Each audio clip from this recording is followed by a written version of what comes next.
I, Margaret Wilson, stood by the window of my home in the suburbs of Grand Rapids, basking in the soft autumn sunlight, eagerly awaiting the arrival of my son's family.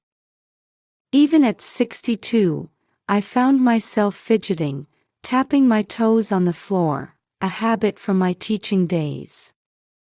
It had been 3 months since I last saw my grandson Ethan. My heart raced at the thought of how much a 6-year-old boy could grow in just 3 months. As I glanced around the living room, my eyes fell on the mementos adorning the mantelpiece. A faded mug inscribed with, "Best Teacher Ever." Thank you notes from former students. This room, filled with 35 years of teaching memories, was now enveloped in silence.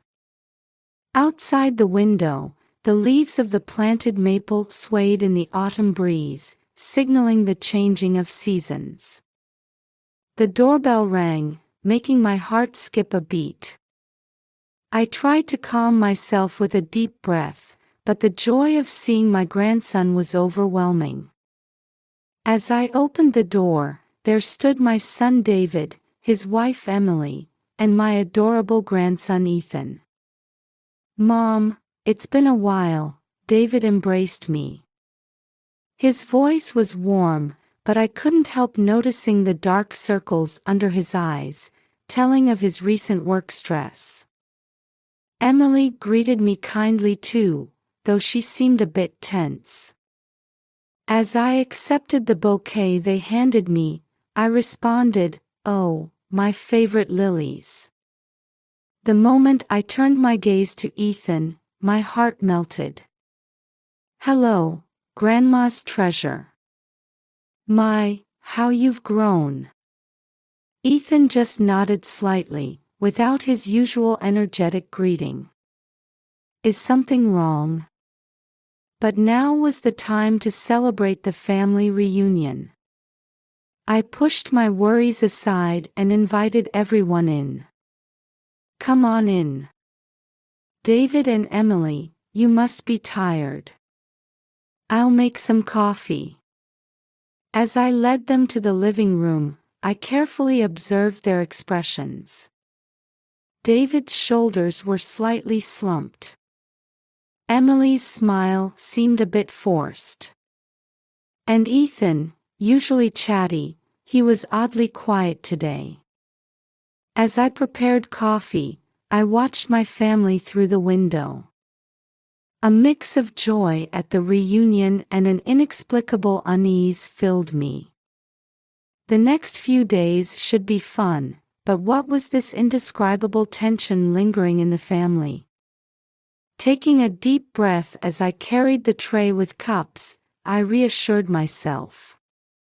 No matter what, I would support this family. With that thought, I put on a smile and headed to the living room. After cleaning up from dinner, we gathered in the living room. Outside the window, the evening sky was beginning to turn a deep purple. The soft glow of the table lamp gently illuminated the room as each family member settled into their relaxation time. David sank deep into the large armchair, his work tablet resting on his lap. Emily sat at the edge of the sofa, occasionally sighing as she scrolled through her smartphone. Both seemed unable to fully switch off from work mode. "How about some dessert?" "I baked an apple pie," I offered. David and Emily looked up, showing tired smiles. "Thanks, Mom. But right now." David's words trailed off. "Yes, Margaret. We'll have some later," Emily continued. I felt a little disappointed but nodded in understanding. Turning my gaze to Ethan, I saw him sitting on the floor, hugging a large teddy bear. It was the one I had given him last Christmas. "Ethan, would you like to have some pie with Grandma?" I invited. Suddenly, Ethan leaned forward, moving closer to me. His eyes were shining as if trying to convey something. "Grandma, look at this." There was an urgency in Ethan's voice that I hadn't heard before. He held out the teddy bear with both hands, trying to show me something. Usually, Ethan would be eager to show off new toys or books, but this stuffed animal had been his favorite since last year. Had something special happened? "What is it, Ethan?" I asked gently. "Look here." Ethan pointed to the bear's back. However, I couldn't see anything unusual. "David, Emily, Ethan wants to show us something," I called out to my son and daughter-in-law. But they were absorbed in their own conversation. "Well, this project deadline." David's voice. "I still need to review the materials for tomorrow's meeting," Emily replied. I frowned slightly at their behavior. Work is important, of course. But family time is even more precious. Especially when Ethan seemed to have something important to say. "Ethan, can you tell Grandma a bit more?" I spoke gently, meeting his gaze. Ethan opened his mouth to speak but suddenly hesitated, biting his lip. Then, he insistently pushed the stuffed animal towards me again. This behavior struck me as very odd. Usually, Ethan would clearly express what he wanted to say. I gently placed my hand on Ethan's forehead, checking for a fever. He wasn't warm. But his eyes held something, a plea of sorts. It seemed like he wanted to convey something important but couldn't find the right words. "Ethan, it's okay. Grandma's here. You can tell me anything." At my words, Ethan seemed to relax his shoulders just a bit. But he still couldn't bring himself to speak. At this point, I couldn't understand the meaning behind Ethan's behavior. I only knew that my grandson was desperately trying to communicate something. And it wasn't just a child's whim. Outside the window, the sun had completely set. Inside the room, only the mysterious air surrounding Ethan's stuffed animal quietly lingered. Even after night fell and the family had retired to their rooms, I couldn't shake Ethan's unusual behavior from my mind. Lying in bed, staring at the ceiling, I replayed the day's events. Especially the image of Ethan desperately trying to show me that stuffed animal was burned into my eyelids. Around 1 a.m., I finally got up. "I just can't sleep, I'm so worried," I muttered to myself. Slipping on my slippers, I quietly made my way to Ethan's room. I tiptoed carefully down the hallway, trying not to let the floorboards creak. As I gently opened the door to Ethan's room, moonlight streamed through the window, softly illuminating my sleeping grandson. The stuffed animal in question was placed beside his bed. Taking a deep breath, I carefully picked it up. Back in the living room, I turned on the table lamp. In the soft light, I began to examine the stuffed animal meticulously. Every touch brought back warm memories of last Christmas. But now, I couldn't shake the feeling that this teddy bear held some secret. As my fingers traced over the surface of the stuffed animal, I felt something odd on its back. Looking closer, I noticed a small zipper cleverly hidden along the fur. Could it be? I thought as I nervously unzipped it. Inside was a carefully folded piece of paper, covered in Ethan's childish handwriting.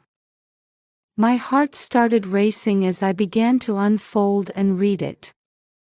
The letter, which began with "Dear Grandma," made my heart pound even faster.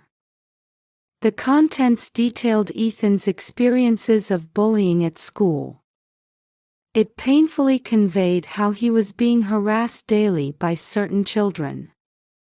What surprised me even more was that it also mentioned his parents' work situation and recent changes in the family atmosphere. "Daddy and Mommy are always tired and arguing. I don't want to make them more worried." When I read this line, I felt a tightening in my chest. Ethan, worried about his parents' work stress, couldn't bring himself to consult them, fearing he would worsen the already tense atmosphere at home. And the last line struck me hard. "Grandma, you always know what to do. Please help me." These words conveyed Ethan's trust in my experience and calmness. He probably expected that I, with my years of experience as a teacher, could offer appropriate advice. After finishing the letter, I felt a deep shock along with a strong sense of purpose. I closed my eyes and took several deep breaths. I mustn't panic. I need to respond calmly and carefully.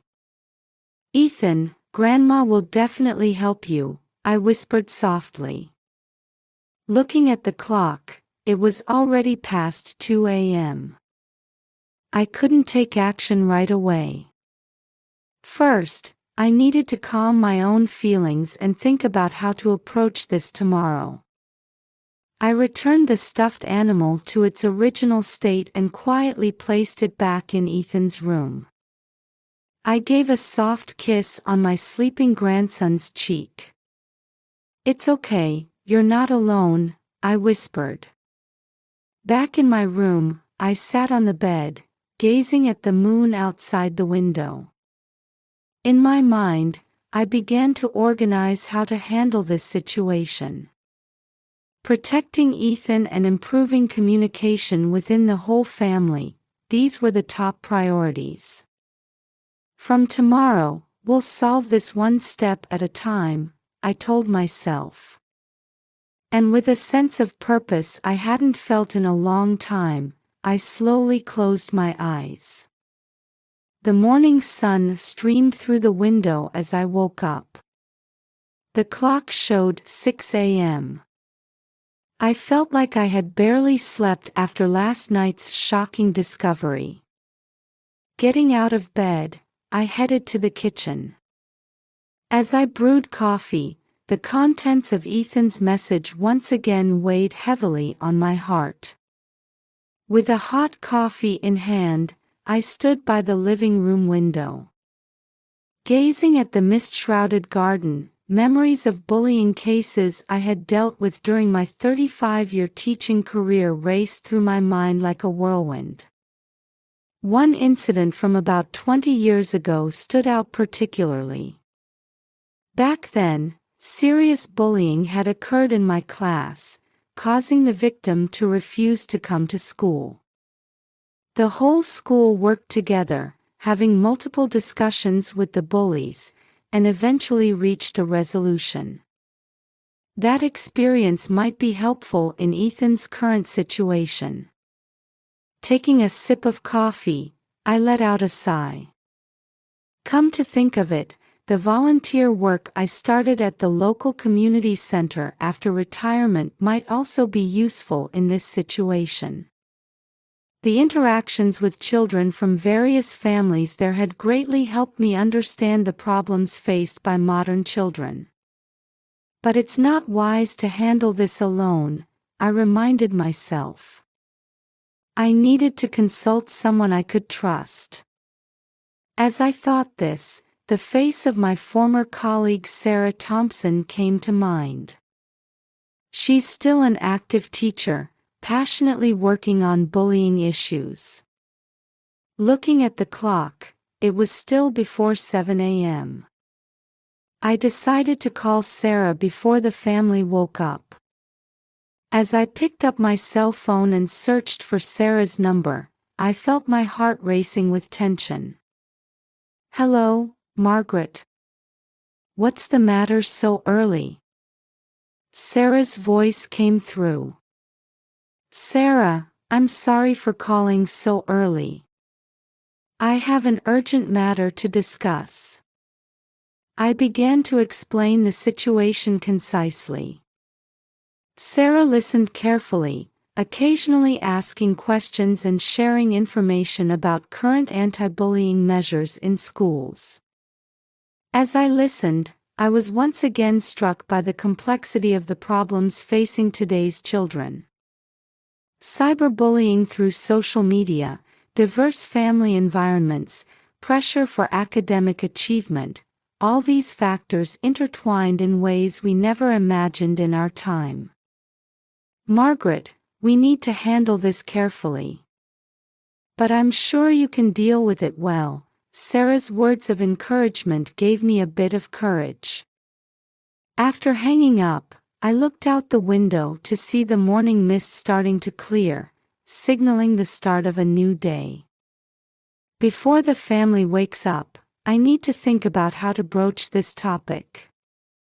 Especially with David and Emily, they need to understand Ethan's feelings. Taking a deep breath, I calmed my mind. One step at a time, but steadily, I told myself. Then, I opened the phone book and started looking for the school's number. As dusk fell, I was in the kitchen preparing dinner, carefully choosing my words in my mind. Tonight, we needed to have an important conversation as a family. As the aroma of a savory lasagna wafted from the oven, I heard the front door open. "We're home," David and Emily's tired voices echoed. "Welcome back." I took a deep breath and headed to the living room. After dinner, we settled on the sofa. Ethan sat next to me, looking anxious. "Everyone, I have something important to discuss," I began quietly. I carefully explained about the bullying problem at Ethan's school and how he had been trying to face it alone. I felt a pang in my chest as I saw David and Emily's faces cloud with surprise and regret. "Why didn't you tell us?" Emily's voice trembled. Ethan answered in a small voice, "Dad and Mom always seemed so busy. I didn't want to worry you." At those words, David and Emily's expressions crumbled. David hugged his son and apologized, "I'm so sorry. We were so caught up with work that we didn't notice your feelings." We talked late into the night about contacting the school, setting up meetings with teachers, and concrete ways to protect Ethan. At the same time, we affirmed the importance of praising Ethan's courageous actions and nurturing his confidence. "Ethan, you're truly brave," I gently stroked my grandson's cheek. "But from now on, don't bear this burden alone. Remember, we're all on your side." David and Emily firmly vowed to reassess their work-life balance. "Let's make time to spend together as a family every night," Emily suggested, and we all nodded in agreement. As the night wore on, Ethan fell asleep looking a bit more at ease. We three adults continued our conversation around the kitchen table, sipping herbal tea. "Mom, thank you so much," David squeezed my hand. "If it weren't for you, we might have taken much longer to notice this problem." Emily nodded, her eyes welling up. "We need to do better."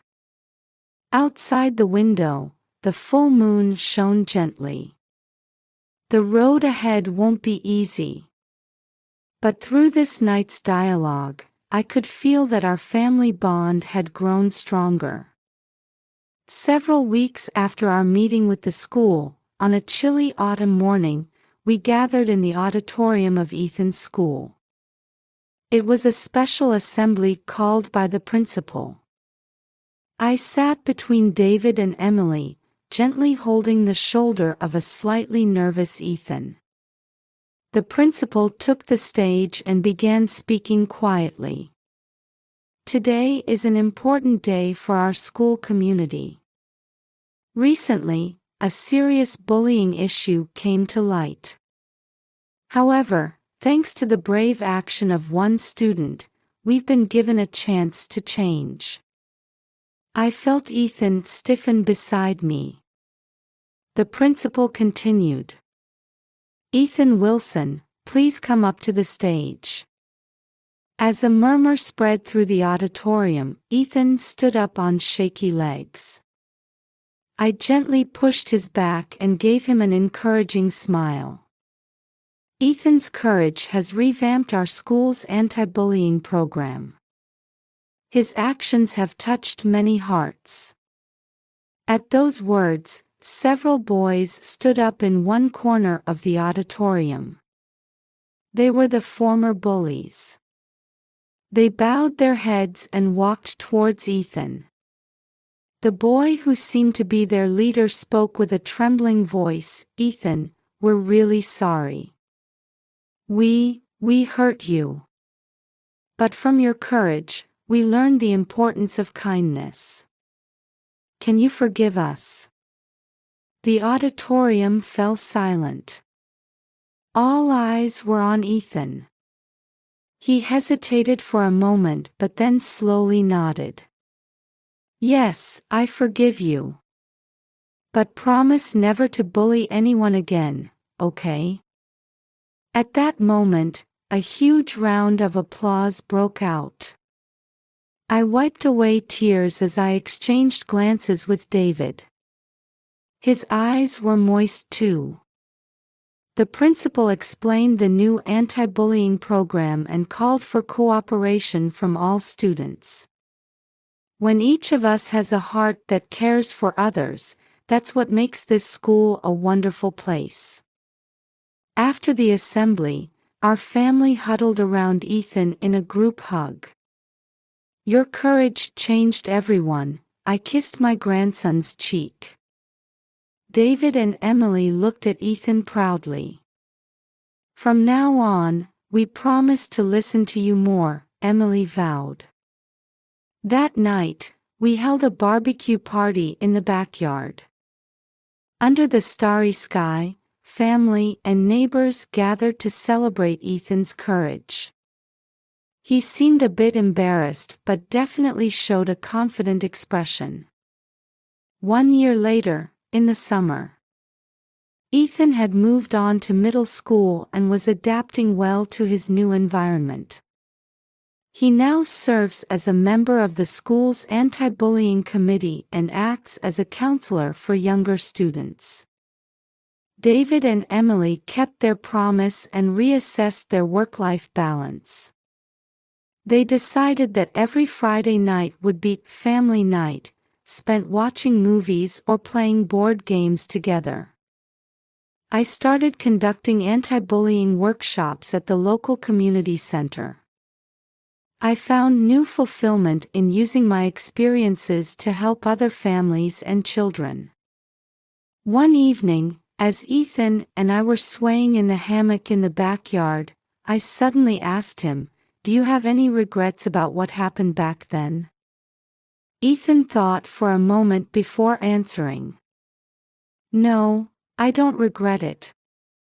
That experience made me stronger, and it brought our family closer together. Plus, I learned how important it is to forgive people." His words made my chest feel warm. Through the window, I could see David and Emily laughing as they prepared dinner in the kitchen. This family bond, and Ethan's growth. It all started with that message hidden in a small stuffed animal. I hugged my grandson tightly and whispered in my heart, "No matter what challenges come our way, we'll be all right. Because we have strong hearts that care for each other." In the twilight sky,